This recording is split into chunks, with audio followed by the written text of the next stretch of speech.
여러분 안녕하세요. 오늘 우리는 예배자를 찾으신 하나님에 대해서 나눠보고자 합니다. 예배자는 어떤 존재이고 또 하나님께서는 우리가 어떤 예배자가 되기를 바라시는지 오늘 나눔을 통해서 알아가는 시간이 되기를 소망합니다. 같이 기도하고 수업 진행하도록 하겠습니다. 사랑해 주님 감사합니다. 하나님, 우리를 하나님의 자녀 삼으시고 귀한 하나님의 사랑 안에서 예배자로 살아가게 하심에 감사드립니다. 하나님, 우리는 예배자로서 어떤 모습으로 살아가야 할까요? 오늘 나눔을 통해서 알아가게 하여 주시고 예배의 자리뿐 아니라 삶의 자리에서도 하나님께서 기뻐하시는 예배자로 살아가는 우리 모두가 되게 하나님 인도해 주시옵소서. 함께 하실 하나님 감사드리며 예수님의 이름으로 기도합니다. 아멘. 네. 여러분 함께 예배자를 찾으시는 하나님에 대해서 나눠보도록 하겠습니다. 예배. 우리가 너무 익숙한 단어이죠. 매일의 삶의 자리, 그리고 또, 규칙적으로 예배를 드리기 때문에 예배라는 단어는 우리에게 너무도 익숙한 표현입니다. 자, 그런데 성경은 예배에 대해서 무엇이라고 얘기하고 있고, 또 우리는 그 안에서 어떠한 예배자로서 살아가야 하는지 함께 나눠보도록 하겠습니다. 자, 창조의 목적 먼저 살펴보도록 하겠습니다. 너무나도 잘 알고 있는 창조 이야기. 하나님께서 태초에 6일 동안 모든 것들을 창조하시고 또 그 안에서 하나님께서 아름답게 창조하신 에덴 동산에서 살아가도록 아담과 하와를 불러주셨죠. 그렇다면 우리는 그 모습 속에서 예배자로서의 모습은 무엇일까? 함께 생각해 보겠습니다. 하나님께서는 창조의 모습 속에서 사람을 예배자로 부르셨다는 사실을 우리가 알 수가 있습니다. 사람은요, 하나님의 형상대로 창조된 특별한 존재였습니다. 피조물들 가운데서 그 어떤 것도 하나님께서 직접 하나님의 모습대로 창조하신 것이 없습니다. 오직 사람만이 하나님께서 그 형상대로 특별하게 만드셨죠.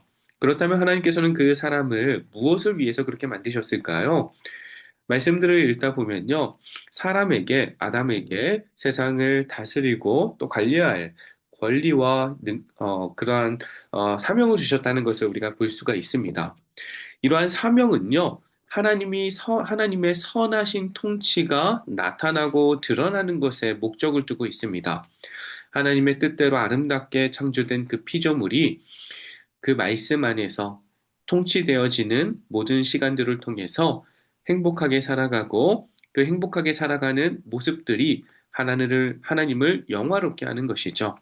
이 역할을 아담에게 하나님께서 부여해 주셨고, 아담과 하와가 그 역할을 잘 감당하며 살아갈 때 하나님 기뻐하시는 예배자로서, 제사장으로서의 사명을 감당하게 되는 것이었습니다. 아담과 하와에게 너무도 귀한 사명이 주어졌던 것이죠. 그들의 삶이 하나님께서 기뻐 받으시는 예배자로 부르심 받았고, 또 그 부르심은 세상 피조물들을 하나님의 마음에 합당한 모습으로 다스리고 관리하고 보살피는 것에 있다라는 것을 우리가 알 수가 있습니다. 예덴 동산에서의 예배자의 모습이 바로 그와 같았던 것이죠. 타락하기 전 사람은요, 하나님께서 맡기신 피조물을 잘 섬기고 보살핌으로써 하나님의 선하심을 증거하는 참된 예배의 상태로 부름을 받았습니다. 사랑하는 여러분, 우리도 그렇기 때문에 예배의 본질이 무엇인지를 늘 기억해야 합니다. 예배라는 특별한 시간들, 장소, 그리고 그 안에서 행해지는 그러한 순서들이 우리에게는 너무도 익숙한 시간들이기 때문에 예배의 본질을 잊고 살아갈 때가 있습니다. 예배의 본질은요, 세상을 주관하시고 창조하시고 주관하시고 인도하시는 그 하나님을 향해야 된다는 것이고요. 하나님의 영광을 높여드리는 시간이어야 한다라는 것을 우리가 기억해야 합니다. 그런데 이러한 사람이 어떻게 변화되었나요? 사단의 유혹을 통해서, 뱀의 유혹을 통해서 하나님으로부터 멀어지게 되었습니다. 타락하게 된 것이죠. 그런 타락한 사람을, 죄인된 사람을 하나님께서 찾아오십니다. 이렇게 타락한 후에 예배는 어떻게 왜곡되었을까요? 첫 번째로요, 하나님과의 관계가 깨어졌다는 사실을 우리가 말씀을 통해서 알 수가 있습니다. 하나님의 형상대로 창조되었고 에덴 동산에서 하나님이 주신 모든 것들을 마음껏 누릴 수 있었던 그 사람에게 어느 날 뱀이 찾아오죠. 뱀이 찾아와서 유혹을 합니다. 동산의 모든 나무의 열매들을 먹으라고 하셨냐? 그렇지 않죠. 선악을 알게 하는 나무의 열매는 먹지 말라고 하셨습니다. 그런데 그 사단이 유혹을 하죠. 그거를 먹으면 네가 하나님처럼 된다. 그런 달콤한 유혹에 넘어가서 하나님이 먹지 말라고 하셨던 선악을 알게 하는 나무의 열매를 먹고 또 눈이 밝아져 자신들이 죄를 지었다는 사실을 알게 되어버렸습니다. 하나님의 목소리가 아닌 하나님의 음성이 아닌 다른 목소리에 순종한 그들의 결과는 하나님과의 친밀한 관계를 깨뜨려버리는 그러한 안 좋은 결과를 가져오게 되었습니다. 하나님과의 친밀한 관계가 깨어졌다는 것을 우리가 어떻게 발견할 수 있을까요? 자신의 눈이 밝아져서 벗었다는 것을 안 아담이 무화과 나무 잎으로 옷을 해서 입습니다. 날이 서늘해졌을 때 하나님께서 아담을 찾아오시죠. 부르십니다. 아담아, 아담아, 네가 어디 있느냐? 그때 아담이 말하죠. 하나님, 제가 벗었으므로 두려워하여서 숨었습니다. 이렇게 고백을 한다는 거죠. 아담이 하나님을 향해서 무엇이라고 얘기합니까? 두렵다고 합니다. 이전에는 동산을 함께 거닐 만큼 친밀한 관계 속에서 하나님과의 아름다운 교제를 나누었던 그 아담이 이제는 하나님이 두려운 존재가 되어버린 것입니다. 죄는 짓고 하나님께서 자신을 심판하실까 두려운 마음에 숨어 하나님으로부터 멀어지려고 했던 것이죠. 이러한 아담의 모습을 통해서 우리는 죄를 통해 하나님과의 친밀한 관계가 깨어졌다라는 것을 생각해 볼 수 있습니다. 이렇게 예배가 변질되어져 버린 것이죠. 예배자의 모습이 변했다라는 것입니다. 하나님을 향한 경외함이 자기 중심이 되어서 내가 하나님처럼 되려고 했을 때 내가 주인이 되었고 이는 하나님, 사람, 세상의 관계가 모두 깨지는 결과를 초래하게 되었습니다.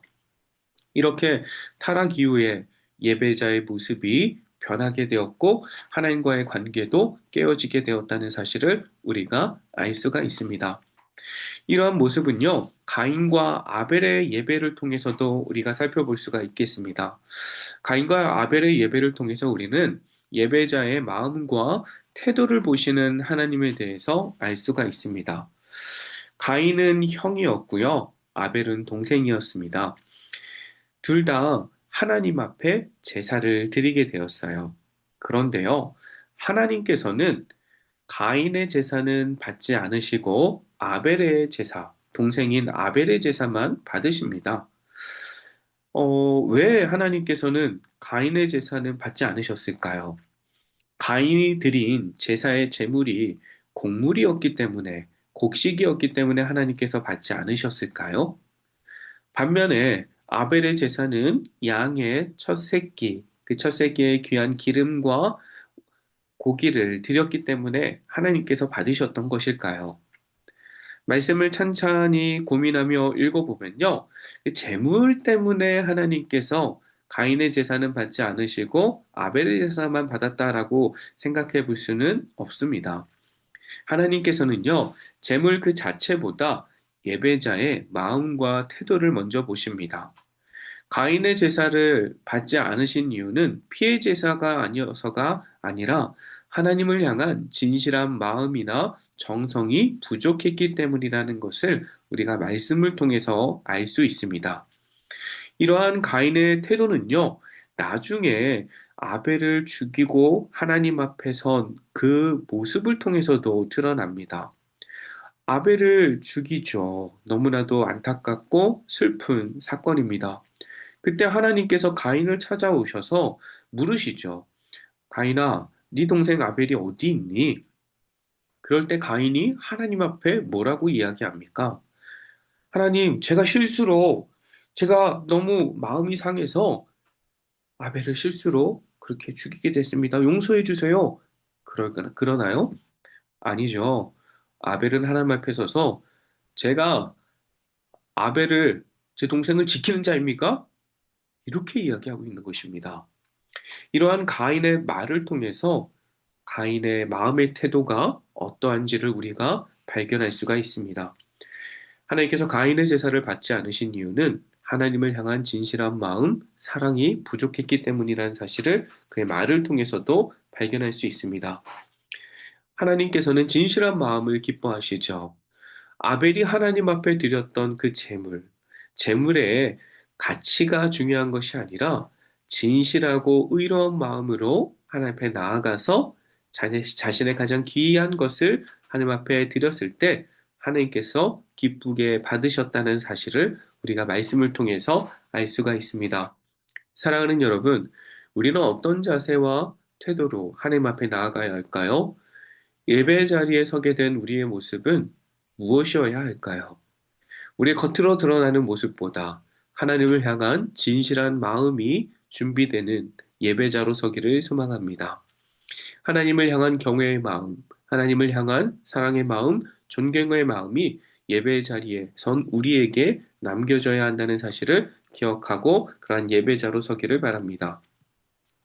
다음으로 우리는 노아의 예배를 좀 살펴보기를 원합니다. 노아는 어떤 사람이었다고 성경에서 말하고 있나요? 노아는 의인이었고 하나님과 동행한 사람이었다라고 표현을 하고 있습니다. 그런데요, 말씀을 읽다 보면요, 노아가 의인이었다는 그 기록 앞에 한 구절이 있다는 것을 우리가 발견할 수 있어요. 무엇이냐면, 당시의 모든 사람들이 하나님 앞에 죄인이었고, 하나님의 마음에 합한 말씀에 따라 살지 않았지만, 노아는 하나님께 은혜를 입었더라, 라고 말씀하고 있습니다. 노아가 의인이 될 수 있었던 것은 그의 능력이나 그의 그런 탁월함이나 혹시 그에게만 또 다른 특별한 능력이 있어서가 아니라 하나님의 은혜가 선행하고 있다라는 사실을 우리는 말씀을 통해서 알 수가 있습니다. 노아가 의인이 될 수 있었던 것은 스스로의 힘이 아닌 오직 하나님의 은혜를 입었기 때문이라는 사실을 말씀은 가르쳐 줍니다. 우리는 어떤가요? 우리가 의인이라 일컬음을 받고 하나님의 자녀라 부름받을 수 있는 이유는 무엇입니까? 우리에게 특별한 선함이 있기 때문인가요? 우리가 하나님께서 우리를 찾아오시기 전에 먼저 자신의 죄를 깨닫고 주님 앞에 나아가서 죄의 용서를 구했기 때문입니까? 아마도 그런 분은 한 분도 없을 것이라 생각합니다. 우리로 하여금 죄인됨을 깨닫게 하시고 또 그 죄가 우리 스스로의 능력과 노력으로 해결할 수 있는 것이 아닌 오직 그리스도의 십자가 사랑으로만 해결될 수 있다는 사실을 깨닫게 하신 하나님의 선행하시는 은혜가 있기 때문임을 기억하시기 바랍니다. 그 은혜 때문에 우리가 하나님의 자녀가 되었고 은혜 때문에 하나님을 참되게 예배할 수 있는 예배자로 서게 된 것입니다. 두 번째로 노아의 삶을 통해서 발견할 수 있는 예배자의 모습은 동행하는 삶의 예배라는 것이죠. 성경은 하나님의 은혜에 대한 마땅한 반응, 회개, 순종을 보이며 하나님과 동행하는 삶을 사는 사람을 의인이라 부르고 그 삶 자체가 하나님이 받으시는 예배가 된다고 가르쳐 줍니다. 우리는 예배라는 단어를 떠올릴 때 교회라는 곳에서 혹은 몇몇이 모인 자리에서 찬양하고 기도하고 말씀을 나누는 것, 그것만이 예배라고 생각을 합니다. 하지만 그렇지 않죠. 그건 역시 하나님께서 기뻐 받으시는 예배이지만 그 예배와 연결되어진 삶의 태도와 자세 역시 하나님께서는 예배라고 여기신다라는 것이죠. 예배의 자리에서는 거룩하고 신실한 모습으로 보이지만 삶의 자리에서는 세상의 가치를 쫓아 살아가고 세상의 기준과 세상이 추구하는 그런 이익들을 위해서 세상 사람과 똑같이 살아간다면 그게 진정한 예배자라고 부를 수 있을까요? 그렇지가 않습니다. 성경은요, 예배의 자리, 하나님을 예배하는 그 자리와 삶의 자리에서 동일하게 하나님을 기쁨으로 예배하며 진정한 모습으로 삶으로 드러나는 삶을 살아가는 사람이 진정한 예배자라고 부릅니다.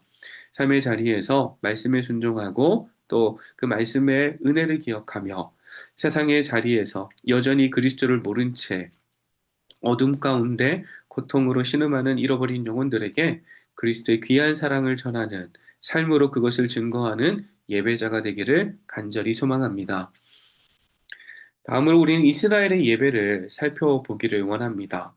이스라엘의 예배, 좀 말씀을 읽다 보면 다양한 이스라엘 백성들의 모습이 등장을 하죠. 때로는 말씀 앞에서 그 말씀에 순종하고 또 제사를 위한 제물을 준비하고 또 그 삶이 올바르게 증거되지 않는 모습들, 우상을 섬기고 하나님을 떠난 모습들 이렇게 등장을 합니다. 근데 우리는 이스라엘에게 요구되어졌던 예배가 무엇인지 좀 보겠어요. 구별된 삶의 예배여야 된다는 거죠. 첫 번째는 성결한 삶입니다. 신의 산에서 드려진 제사, 그 제사처럼 하나님 앞에 나아가는 모든 사람은 육체적으로, 도덕적으로 성결해야 한다라고 말씀하고 있습니다. 하나님 앞에 나가는 사람 모든 자는 육체적으로, 도덕적으로 깨끗함이 요구되는 것이 이스라엘 백성들에게 요구되어졌던 예배였습니다. 왜 그들은 그렇게 준비되어야 했을까요? 하나님 앞에 거룩함을 보여주기 위한 것이죠. 하나님께서 거룩하신 분이기 때문에 사람이 물론 하나님처럼 거룩해질 수는 없겠죠. 하지만 하나님을 닮기 위해 애쓰는 자신을 구별하고 분별하여서 세상과는 구별된 삶을 살 수 있도록 애쓰는 삶이 하나님 앞에 기뻐 받으시는 예배자의 모습이라는 것을 이스라엘 백성들에게 주어진 말씀을 통해서 알 수가 있습니다. 두 번째로는 삶의 예배입니다. 시편 24편 말씀을 읽으면요. 여호와의 산에 오를 자라는 표현이 등장합니다. 여호와의 산에 오를 자, 이 표현은요. 예배자를 가리킵니다. 예배자가 어떠해야 하냐면 손이 깨끗하고 마음이 청결한 자라는 것이죠. 손이 깨끗하다. 어떤 의미일까요? 손에 더러운 것이 묻지 않도록 깨끗하게 닦아야 된다는 의미일까요? 네, 그런 의미가 아니겠죠. 네, 시편에서 시적인 표현들은 그 안에 담겨져 있는 뉘앙스가 의미들이 있습니다.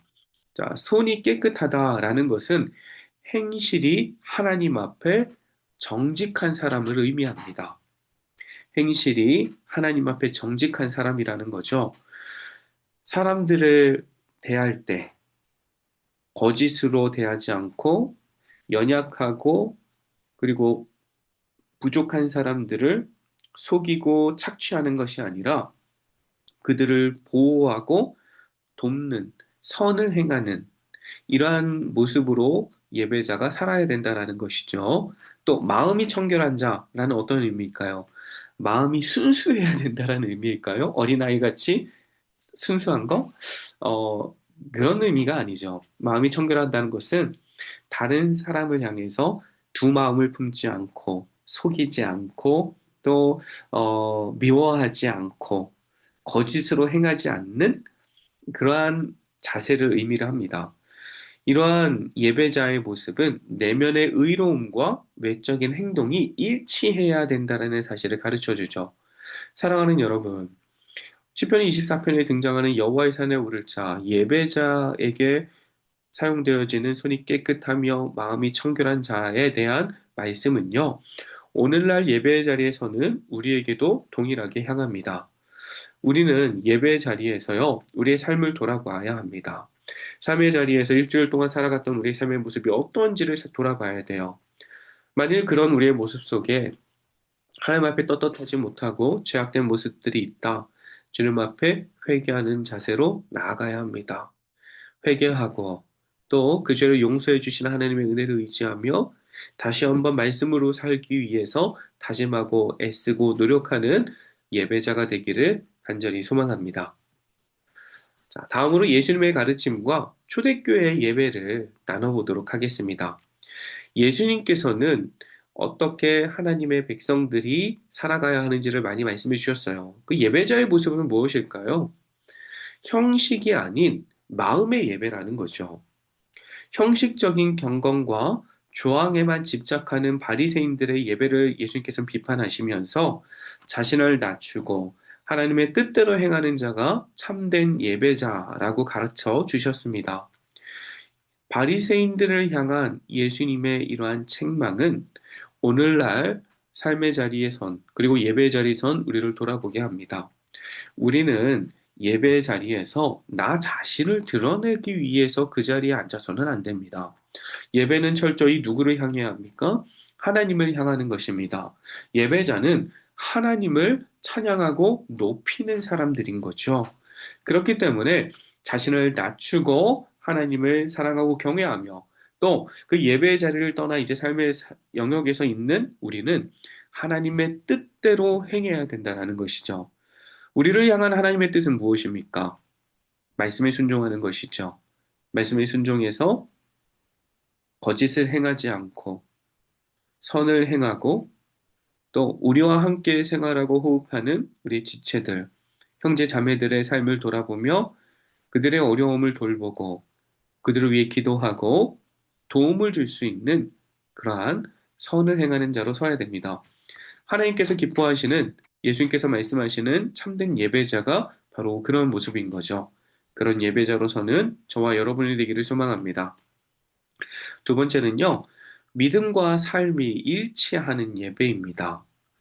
초대교회 성도들의 모습은 진정한 예배자의 모습이 어떠한지를 가르쳐 주고 있습니다. 예수님께서 승천하시고 이제 성도들이 모여서 함께 예배합니다. 근데 예배할 때의 모습을 보면요, 뜨겁게 하나님을 예배함과 동시에 자신이 가진 것을 나누어 그리고 돕는 것을 봅니다. 그걸 다 팔아서 함께 사용하는 거예요. 내가 더 이렇게 남겨두고 내가 더 쌓아두고 그러는 게 아니라 내 것을 아낌없이 나누어주는 그런 성도들의 모습을 말씀을 통해서 볼 수 있습니다. 이러한 초대교회 성도들의 모습이 우리가 지켜야 하고 우리가 추구해야 할 예배자의 모습이라는 것을 알 수가 있죠. 서로를 돌보고 사랑으로 선행을 하고 격려하는 것이 예배자에게 꼭 있어야 하는 핵심으로 가르쳐 주고 있습니다. 사랑하는 여러분, 우리는 어떤 모습으로 예배하고 있나요? 예배만 끝나고 그냥 끝 가면 그게 예배 드린 것인가요? 예배의 자리, 또한 삶의 자리에서 하나님께서 우리에게 베풀어 주신 사랑을 기쁨으로 찬양하고 또 나누고 전하는 참된 예배자가 되기를 소망합니다. 이러한 예배자가 하나님께서 찾으시고 기뻐하시는 예배자입니다. 오늘 우리는 하나님이 찾으시는 예배자에 대해서 나누고 있습니다. 우리의 예배를 돌아보기를 원합니다. 우리는 하나님을 경외하는 예배자가 되어야 합니다. 로마서 말씀에서 우리는 거룩한 산 제물로 우리를 예배자 드려야 된다라고 이야기합니다. 하나님을 경외한다는 것은요, 단순히 어떠한 특별한 시간과 장소에서 형식에 갖추어서 얼마만간의 시간만을 드리는 것으로 끝나는 것이 아닙니다. 우리의 몸이 성령님께서 함께 하시는 전임을 기억하고 인정하고 죄를 멀리하며 경건한 삶을 유지해야 합니다. 날마다의 삶의 자리, 그 삶의 영역에서 하나님께서 기뻐하시는 참된 예배자로서는 우리 모두가 되기를 소망합니다. 또한 우리는요, 자기 희생과 진실한 사랑을 실천하는 예배자가 되어야 합니다. 하나님은 지금도 외적 경건이 아닌 자기 희생과 진실한 사랑으로 하나님을 따르는 참된 예배자를 찾고 계세요. 겉으로 드러나는 모습이 전부가 아니고 교회 안에서만 보여지는 모습이 다가 아니라는 거예요. 삶의 자리에서 내 것을 나눌 수 있는 용기, 내 것을 포기하는 희생, 그 희생과 용기를 통해서 진실한 사랑이 나누어집니다. 하나님께서는 그러한 모습을 가지고 살아가는 사람을 진정한 예배자, 참된 예배자로 부르십니다. 사랑하는 여러분, 하나님께서 기뻐하시는 참된 예배자로 서기를 바랍니다. 예배의 자리에서요, 뜨겁게 하나님을 예배하고 찬양하시기 바라고요. 또 삶의 자리에서도 우리의 삶에 동행하시는 하나님, 우리의 삶에 은혜 베푸시는 하나님을 기억하며 말씀대로 그 사랑을 실천하는 참된 예배자가 되기를 바랍니다. 우리가 그렇게 참된 예배자로 서게 될 때 세상이 그런 우리의 모습을 통해서 그리스도를 알게 될 것입니다. 우리의 삶을 통해 복음에 드러나는 그런 놀라운 은혜의 역사가 나타나기를 간절히 소망합니다. 네, 함께 기도하겠습니다. 사랑의 하나님, 오늘 우리는 하나님이 찾으시는 참된 예배자에 대해서 함께 나누었습니다. 하나님께서 찾으시는 예배자는 예배 자리에서뿐 아니라 삶의 자리에서 말씀에 따라 살아가며 또 그 사랑을 실천하는 성도임을 우리가 배웠습니다. 우리의 삶의 모든 영역에 하나님의 사랑이 드러나기를 소망합니다. 우리가 살아가는 삶의 자리에서 말씀대로 살아가는 선을 행하는 우리의 모습을 통해 그리스도가 드러나고 하나님의 은혜가 전해지기를 간절히 소망합니다. 함께 하실 하나님 감사드리며 예수님의 이름으로 기도합니다. 아멘. 감사합니다.